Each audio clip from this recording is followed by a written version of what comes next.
The idea of the yatra is hundreds, thousands, lakhs of people walking to tell the people of India that they need to be united. I am a participant in this yatra. There are millions of people now who are involved in this. अभी तो शुरू भी नहीं हुआ है. यही सवाल आप मुझसे 110 दिन बाद पूछिए, मैं आपको बेहतर जवाब दे पाऊंगा. वेलकम टू पनेशा ट्यूटर.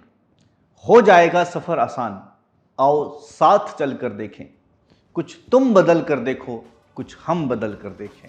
जी हां, राहुल गांधी का जो टीजर है भारत जोड़ो आंदोलन का, वो आ गया है, जिसमें राहुल गांधी भीगते हुए बारिश में भाषण दे रहे हैं. अगर भारत जोड़ो यात्रा का ये टीजर ऐसा है तो फिल्म कैसी होगी, ये तो वक्त बताएगा.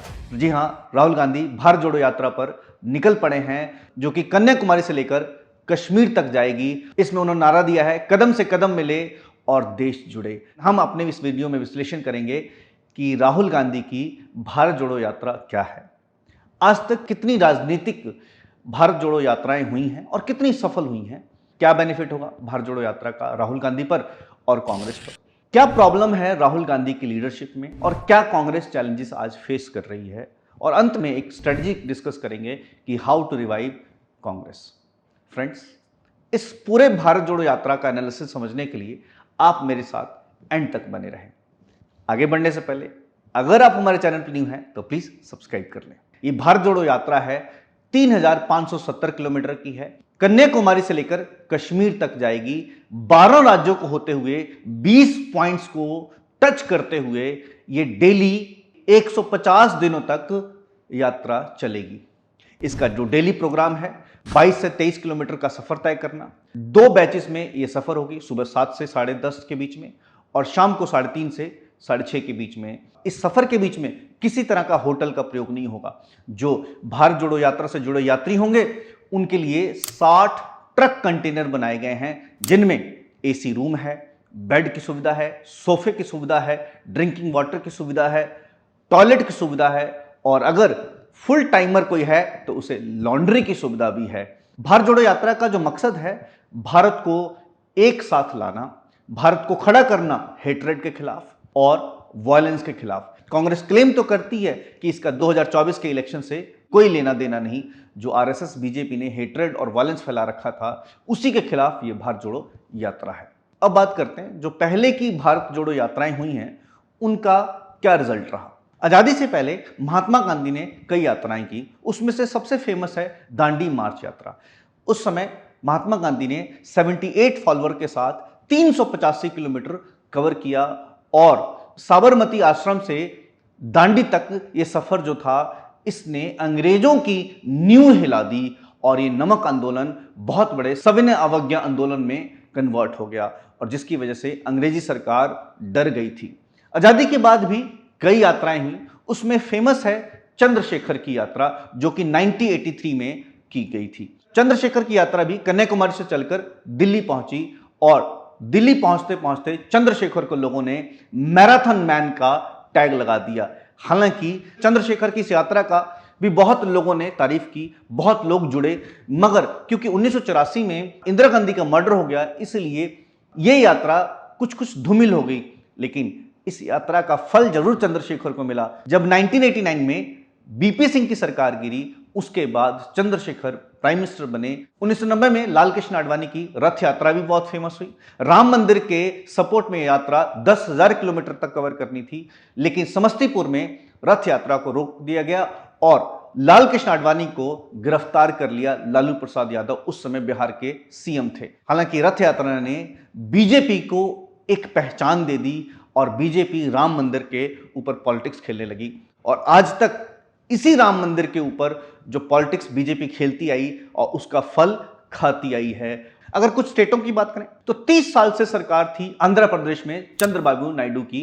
तेलुगु देशम पार्टी का राज था. कांग्रेस 30 सालों से बाहर थी. वाईएस राजशेखर रेड्डी ने प्रजा प्रस्थानम नाम की पद यात्रा 2003 में निकाली, और इस पद यात्रा का असर यह हुआ कि उन्होंने तेलुगु देशम पार्टी को उखाड़ के फेंक दिया और वाईएस राजशेखर रेड्डी सीएम बने आंध्र प्रदेश के. उन्हीं के नक्शे कदमों पर चलते हुए उनके बेटे वाईएसआर जगनमोहन रेड्डी ने भी 2017 में यात्रा की और वो भी आज सीएम की कुर्सी पर विराजमान है. तो साथियों, लगभग जितनी पदयात्राएं हुई हैं उनका असर तो होता है, जनमानस तक नेता की बात पहुंचती है, नेता की छवि लोगों के अंदर इंप्रूव होती है और लॉन्ग टर्म बेनिफिट तो मिलता है। और भी बहुत सारी यात्राएं हुई हैं, कुछ नाकामयाब भी हुई हैं, लेकिन इसका यह मतलब नहीं कि इसका कोई असर नहीं होता है, असर जरूर होता है। अब बात करते हैं जो राहुल गांधी की लीडरशिप में उसमें क्या प्रॉब्लम है और कांग्रेस के सामने क्या क्या चैलेंजेस हैं पिछले दशकों में। जिंदगी यूं हुई बसर तन्हा, काफिला साथ मगर सफर तन्हा। जी हां, राहुल गांधी आज भारत जोड़ो यात्रा पर निकल पड़े हैं। राहुल गांधी आज ग्राउंड पे हैं, लोगों से मिल रहे हैं, लोगों को समझ रहे हैं, लोगों को देख रहे हैं, नेताओं को मिल रहे हैं, नेताओं की सुन रहे हैं, नेताओं की परेशानियों को समझ रहे हैं और नेता भी उनको सुन रहे हैं, समझ रहे हैं, देख रहे हैं। राहुल गांधी की छवि इंप्रूव हो रही है। राहुल गांधी की परवरिश ऐसी कि सिक्योरिटी कारण या किसी और वजह से वो ज्यादा लोगों से मिल नहीं पाए, ग्राउंड पर काम नहीं कर पाए। हालांकि बहुत पहले भी राहुल गांधी को ये करना चाहिए था, मगर और भी कई फैक्टर्स हैं जिसकी वजह से नहीं आए। मगर आज राहुल गांधी जब जमीन पर हैं तो इससे कांग्रेस के अंदर एक नई बयार चल रही है और वो जो बयार है वो आत्मविश्वास की बयार है। जो कांग्रेस है, जो कांग्रेस के वर्कर हैं, जो कांग्रेस के वोटर हैं, आज कांग्रेस से अगेन जुड़ता हुआ महसूस कर रहे हैं। जिस तरह से राहुल गांधी ने कांग्रेस की पोस्ट ठुकरा दी, इससे साफ साफ पता चलता है कि राहुल गांधी को किसी पोस्ट की लालच नहीं है। वो कांग्रेस के लिए काम करना चाहते हैं, कांग्रेस के रिवाइवल के लिए काम करना चाहते हैं, कांग्रेस के लोगों के लिए काम करना चाहते हैं, भारत के लोगों के लिए काम करना चाहते हैं। और वो इस वजह से अपनी मां सोनिया गांधी की तरह बनते नजर आ रहे हैं, जिन्होंने प्राइम मिनिस्टर की पोस्ट को छोड़ दिया था और मनमोहन सिंह को प्राइम मिनिस्टर बना दिया था। राहुल गांधी की छवि भी आम जनता के बीच में इंप्रूव हो रही है। राहुल गांधी अगर थोड़ा और मेहनत करें तो डेफिनेटली जो राहुल गांधी की छवि है आम जनता में, आम जनमानस में, उनके लीडरशिप में और मजबूत होगी। राहुल गांधी अपने लैंग्वेज पर कमांड रखें, लूज टॉक ना करें, बिहेवियर पे कंट्रोल करें, तो definitely Rahul Gandhi PM post से भी ऊपर निकल जाएंगे। राहुल गांधी के अपने चॉइस के नेता हैं, सोनिया गांधी के अपने चॉइस के नेता हैं। राहुल गांधी को इंश्योर करना होगा कि वो उन नेताओं को भी साथ लेके चलें जो उनकी चॉइस नहीं है। राहुल गांधी को ऐसे सफर करते रहने होंगे, कड़ी मेहनत करते रहनी होगी। किसी को घर निकलते ही मंजिल मिल जाती है, किसी को घर निकलते ही मंजिल मिल जाती है, कोई हमारी तरह सफर पे ही रहा। जी हां, राहुल गांधी को अपना सफर जारी रखना होगा अगर राहुल गांधी अपने इमेज मेकओवर करना चाहते हैं। कांग्रेस के सामने क्या क्या चैलेंजेस हैं पिछले दशकों में। कांग्रेस 2000 चुनाव में जब हारी तो उसके हार का सबसे बड़ा कारण था करप्शन और इनएफिशिएंसी। कांग्रेस में पॉलिसी पैरालिसिस आ गया था। कांग्रेस ने उस वक्त के बाद से अपने अंदर इंप्रूवमेंट की कोशिश नहीं की। कांग्रेस के कारवां से लोग अलग होते गए, लेकिन कांग्रेस इठलाती रही।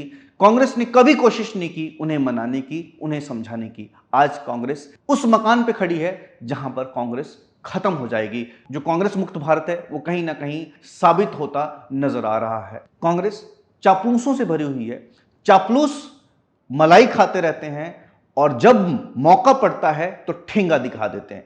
हाल में ही राजस्थान में जो गहलोत हैं सबसे करीबी माने जाते हैं गांधी परिवार के, और जब सैक्रिफाइस की बारी आई तो गहलोत ने गांधी परिवार को ठेंगा दिखा दिया। कांग्रेस को ऐसे चापलूसों से भी बचना होगा। जो नेता दिल और रूह से कांग्रेस के साथ हैं वो फ्रस्ट्रेट होके अलग होते गए, जैसे कि गुलाम नबी आजाद, ज्योतिराव सिंधिया और कहीं सचिन पायलट अलग ना हो जाएं कांग्रेस से। कांग्रेस को ऐसे नेताओं की पहचान करनी होगी और कांग्रेस को उन नेताओं की भी पहचान करनी होगी जो तन मन धन से कांग्रेस के साथ जुड़े हैं। उनकी इज्जत करनी होगी, उन्हें समझाना होगा, उन्हें मनाना होगा। इस तरह से कांग्रेस अपनी ऑर्गेनाइजेशनल स्ट्रक्चर को मजबूत कर पाएगी। कांग्रेस टॉप से लेकर डाउन तक स्ट्रक्चर को इंप्रूव करे। कांग्रेस बीजेपी को ही सिर्फ अपना ओपोनेंट मानती है। हालांकि बीजेपी को सिर्फ 39% के करीब वोट शेयर है। कांग्रेस का जो वोट शेयर है अराउंड 20% है। कांग्रेस को सिर्फ बीजेपी को ही टारगेट नहीं करना चाहिए। कांग्रेस के बीजेपी के 40% वोट शेयर के साथ साथ उस 40% के वोट शेयर को भी टारगेट करना चाहिए जो उसने ऑपोजिशन को दे रखा है। अदरवाइज कांग्रेस बीजेपी को तो हरा देगी, लेकिन कांग्रेस बाकी ऑपोजिशन से हार जाएगी। जिस तरह से दिल्ली से आम आदमी पार्टी ने सत्ता छीन ली, पंजाब में आम आदमी पार्टी ने सत्ता छीन ली, वैसे ही बीजेपी से कांग्रेस तो जीत जाएगी, लेकिन कांग्रेस जो अपनी जमीन है वो गंवाती रह जाएगी। इसलिए कांग्रेस को बीजेपी के साथ साथ बाकी ऑपोजिशन पार्टियों का भी चैलेंज को लेके चलना होगा। कांग्रेस को अपना केक साइज बड़ा करना होगा। बीजेपी के केक के साथ साथ ऑपोजिशन के भी केक को नजर रखनी पड़ेगी, अदरवाइज कांग्रेस की वापसी मुश्किल नजर आ रही है। इन द एंड क्या स्ट्रेटजी हो कि कांग्रेस अपनी खोई जमीन वापस ले ले। कांग्रेस को अपने ऑर्गेनाइजेशन स्ट्रक्चर पे काम करना होगा, अपने नेताओं को जोड़ना होगा। भारत जोड़ने के साथ साथ कांग्रेस जोड़ो का भी नारा देना होगा। कांग्रेस के अंदर जो उसके नेता हैं, खासतौर पे यंग नेता हैं, उन्हें विजन मिशन देना होगा, उन्हें ये विश्वास दिलाना होगा कि उनकी कदर होती है कांग्रेस में, उन्हें यहां से जाने की जरूरत नहीं है। यंग नेताओं को अगर कांग्रेस नहीं रिटेन कर पाएगी तो कांग्रेस के अंदर एक तरह का वैकेंसी क्रिएट हो जाएगी, जो कि भविष्य में उसके पास नेता नहीं मिलेंगे उस वैकेंसी को भरने के लिए। कांग्रेस को अपने संगठन को रिवाइटलाइज करना होगा, रीऑर्गेनाइज करना होगा। सेंटर से लेकर पंचायत तक कांग्रेस को अपना स्ट्रक्चर इंप्रूव करना होगा। कांग्रेस का ऑलरेडी बहुत बड़ा मास बेस है, बहुत बड़ी लेगेसी है, लेकिन कांग्रेस को इस लेगेसी को रीपैकेजिंग करनी होगी, रीवाइटलाइज करना होगा, तब जाकर कांग्रेस री इमर्ज करेगी। कांग्रेस का बहुत बड़ा लंबा इतिहास है। कांग्रेस को पता है कि अब्यूजिंग लैंग्वेज हमेशा नुकसान करती है, इंसल्टिंग वर्ड हमेशा नुकसान करते हैं, पर्सनैलिटी पे अटैक हमेशा नुकसान करते हैं। इसलिए कांग्रेस के जो सेल्फ गोल सेट करने वाले नेता हैं, उन्हें अब्यूजिंग लैंग्वेज यूज करने से, पर्सनैलिटी पे अटैक करने से बचना होगा। अदरवाइज कांग्रेस इन शब्दों का इस्तेमाल करके अपना ही नुकसान करेगी, ऑपोजिशन का तो क्या करना है। कांग्रेस में राहुल गांधी एक ही मैसेज को पिछले 8 सालों से टेप रिकॉर्डर की तरह रिपीट करते जा रहे हैं कि नरेंद्र मोदी अपने कुछ इंडस्ट्रियलिस्ट दोस्तों के लिए काम कर रहे हैं। अगर ये मैसेज काम नहीं करना होगा, राहुल गांधी को तो नहीं बदल सकते, हमें इस मैसेज को बदलना होगा। इस कोविड काल में बहुत सारे लोग हैं जो राइज किए हैं। हमारे देश में कई इंडस्ट्रियलिस्ट आगे बढ़े हैं, उसमें से 100 यूनिकॉर्न्स बने हैं पिछले सालों में। हमारे देश में अडानी के साथ साथ और भी कई लोग इस कोविड पीरियड में आगे बढ़े हैं, जैसे बायजूस है। आज बायजूस कहां पहुंच गया है। तो इसलिए इंडस्ट्रियलिस्ट का नाम लेकर उन पे पर्सनल अटैक करना ठीक बात नहीं है, ये बैकफायर करता है। यही जो इंडस्ट्रियलिस्ट हैं, राहुल गांधी कुछ बोलते हैं और कांग्रेस के बाकी नेताओं के साथ मिलकर प्लानिंग कर रहे हैं कि कैसे इन्वेस्टमेंट राजस्थान में करें। इसलिए कांग्रेस को अपना मैसेज बदलना होगा, अदरवाइज कांग्रेस को बैकफायर कर जाएगा। कांग्रेस को अपने पार्टी के अंदर डिसिप्लिन लानी पड़ेगी। यह नहीं कि कोई भी किसी के खिलाफ कुछ भी बोलता जाए और वो कांग्रेस के अंदर रहता जाएगा। हाईकमांड की बात नहीं मानेंगे, फिर भी कांग्रेस के अंदर बने रहेंगे।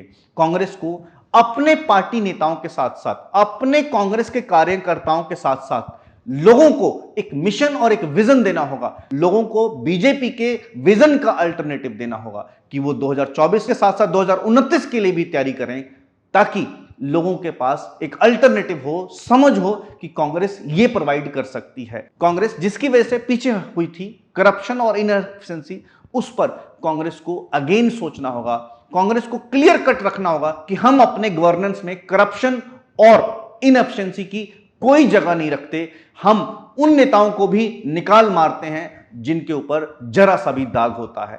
कांग्रेस को hardcore anti corruption role model present करना होगा। कांग्रेस को पब्लिक का कॉन्फिडेंस भी जीतना होगा, उसके साथ साथ पेशेंस भी रखनी होगी, क्योंकि कौन सी कांग्रेस की बात, कौन सा नारा कांग्रेस का लोगों को पसंद आ जाए, ये तो कोई नहीं जानता। पॉलिटिक्स एक बॉलीवुड की फिल्म की तरह है, कौन सी फिल्म चल जाएगी किसी को नहीं पता। इसलिए दिल से मांगी हर दुआ का असर होता है, दिल से मांगी हर दुआ का असर होता है। मंजिलें उसी को मिलती हैं जिसका सफर होता है, मंजिलें उसी को मिलती हैं जिसका सफर होता है। फ्रेंड्स, आपका क्या मानना है भारत जोड़ो यात्रा पर? आप कमेंट सेक्शन में कमेंट करते हैं। अगर आपको वीडियो पसंद आए तो प्लीज लाइक करें, शेयर करें और हमें सपोर्ट करें। Thank you.